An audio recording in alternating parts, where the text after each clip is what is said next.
ये हम लोग अध्ययन करते हैं तर्क संग्रह में काल का लक्षण। कालस्य किम लक्षणं स च कतिविधः। कालस्य किम लक्षणं स च कतिविधः।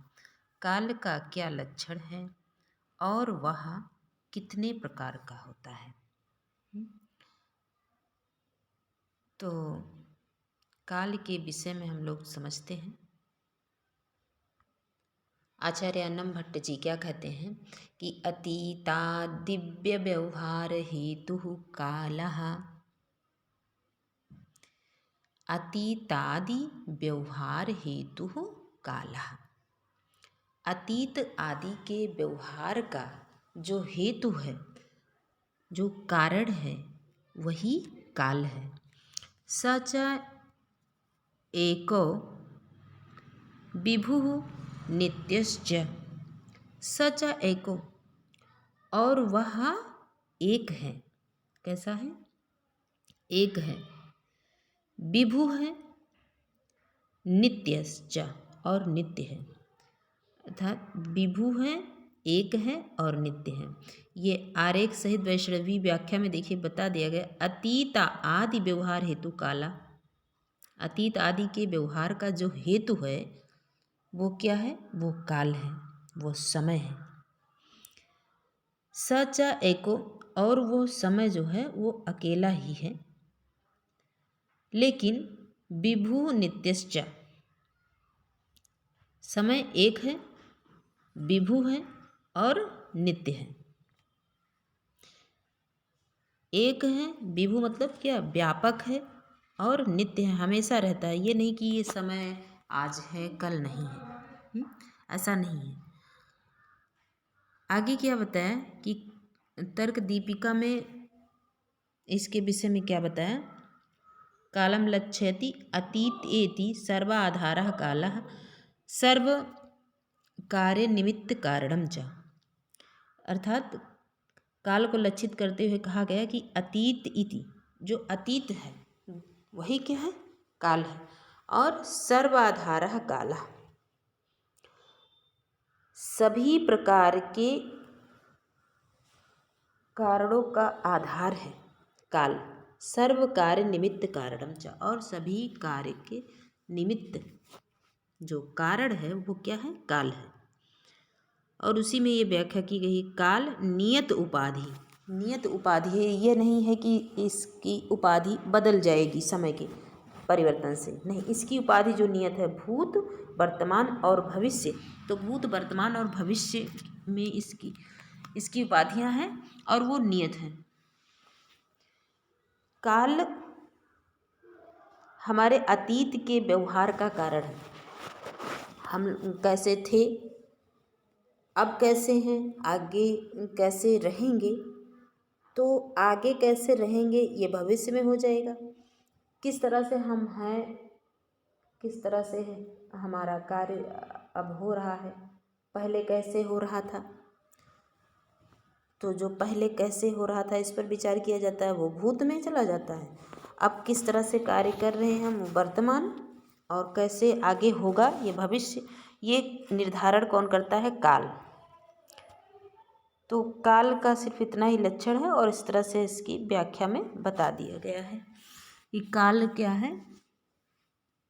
परत्व और अपरत्व होता है।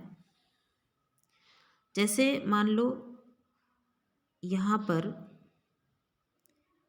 एक फूल है, खिल गया है पूर्ण रूप से, और यहाँ पर एक अभी कली ही है। ठीक, तो ये फूल खिल चुका है और ये अभी कली है। तो ये क्या है? ये पर है और ये अपर है, ये बाद में है। इसमें काल नहीं बदल रहा है, बल्कि ये फूल की अवस्था बदल रही है। फूल की क्या अवस्था बदल रही है। जैसे व्यक्ति है, कोई व्यक्ति है बूढ़ा हो गया, और कोई व्यक्ति अभी युवा है।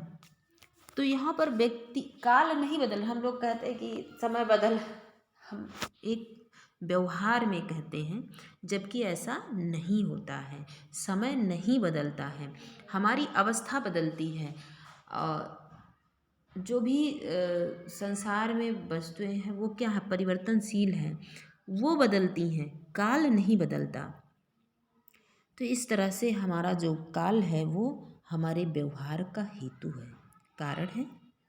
और यह काल एक है, व्यापक है, नित्य है।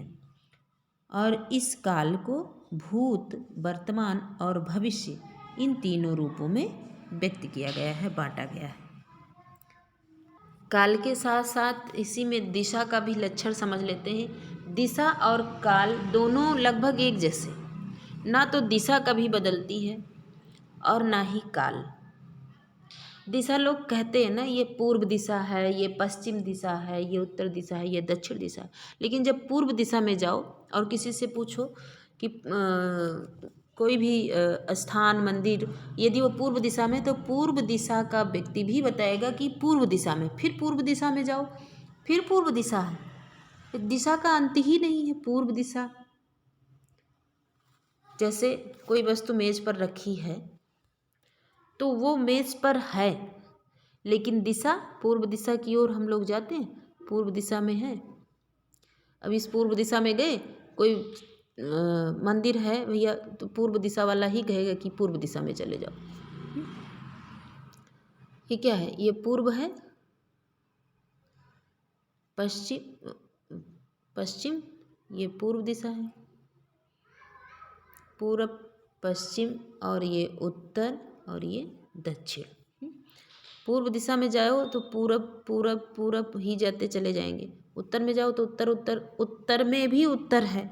इस दिशा का कोई स्थान नहीं है, ये एक जगह पर दिशा है कि यहाँ पूर्व में हम यहाँ चले गए या यहाँ चले गए, ये पूरब है, इसके बाद अब पूरब नहीं है, नहीं ना। पूरब में जाएंगे, फिर उससे भी आगे पूरब है, फिर उससे भी आगे पूरब ही है। तो दिशा और काल ये दोनों लगभग एक जैसे हैं। ना तो दिशा है, दिशा का स्थान निश्चित है कि ये पूरब दिशा है, पश्चिम दिशा, उत्तर दिशा, दक्षिण दिशा। हम जहाँ पर हैं, हम यहाँ बैठे हैं तो ये पूर्व दिशा है। ऊपर छत पर बैठे हैं तो अब ऊपर जैसे पूरब, पश्चिम, उत्तर, दक्षिण, उसके बाद में ऊपर नीचे। तो ऊपर कहाँ, ऊपर खाट पर, मेज पर कहीं बैठे हैं